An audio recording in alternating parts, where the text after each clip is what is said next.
we were kind of chatting before this started. We talked about Divvy. Divvy is a Silicon Slopes startup company. It's no longer a startup. When we talked to them, they were. I think their valuation recently was about $1.5 billion. So they've had great success. But when we were with them, we had this group of about 30 people in the lunchroom and about 100 people listening virtually. And the 30 people in the lunchroom for all parts of the organization, HR, marketing, finance, you name it. And I did what I always do when I'm starting with a group.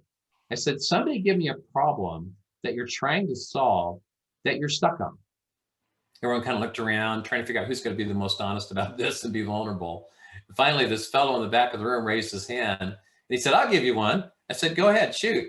He said, Amazon AWS. I'm working on an Amazon AWS and I'm stuck. At the time, I didn't know what an Amazon AWS was, so I couldn't help him if he asked. But nevertheless, he said that's what was his challenge. So I looked at these 30 people in the room. I said, forget about everyone listening virtually, just the 30 people here who can help solve this. And then we waited. And it's always the case that someone will be able to solve it or know someone who could help solve the problem that they're experiencing. It's never failed yet.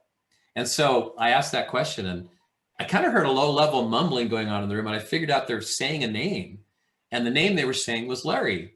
And so I looked around, there's this fellow leaning against the other side of the room, against the wall with a big smile on his face. I said, you got to be Larry. He says, yeah, I'm Larry. I said, can you help with this? Yeah, I can help with this. No problem. I said, so is this a good coaching match? He said, absolutely perfect. I said, great. And by the way, they worked on the same floor. I said, well, group, give me another one. So someone said, how many levels of a sales organization should we have at this stage of our growth? And immediately this young gal in the front row shot up her hand and said, I can help with that. And I looked around the room and I could see the skepticism on everyone's face, probably because she was so young. Like, how could she help with this? So I asked her, why do you feel you could help with this? She said, well, I've been in two other startups in the sales organization, participated in all those discussions. I have lots I can share about that. Everyone kind of laughed and said, that's perfect. And so we said, there's another coaching match. And by the way, they worked on the same floor. I said, well, give me one more, 3 times the charm. Give me one more, but let's make it harder. Let's make it the universe of any possibility. So let's open up to even personal things that we could get coaching on. So someone said, all right, I'll do that. How about country western dancing? My first reaction was, that's still a thing? And they said, yeah, that's still a thing. I said, okay, well, who could help with country western dancing? And this one person raised her hand and said, I just took my first class last Wednesday. I don't know much about it, but I can share what I learned. So I looked at the person and said, will that be useful? She said, yeah, that'd be great. I said, all right, what just happened here, group? There's 30 people in a room, random problems that we're facing on a daily basis. And we found solutions to helping us take the next step right here in the room around us through our peers. That's the power of peer-to-peer coaching. You are surrounded by people who have talent, resources, knowledge, understanding, experience, expertise that you may not even know exist, but you may know exist, but not know how to tap it.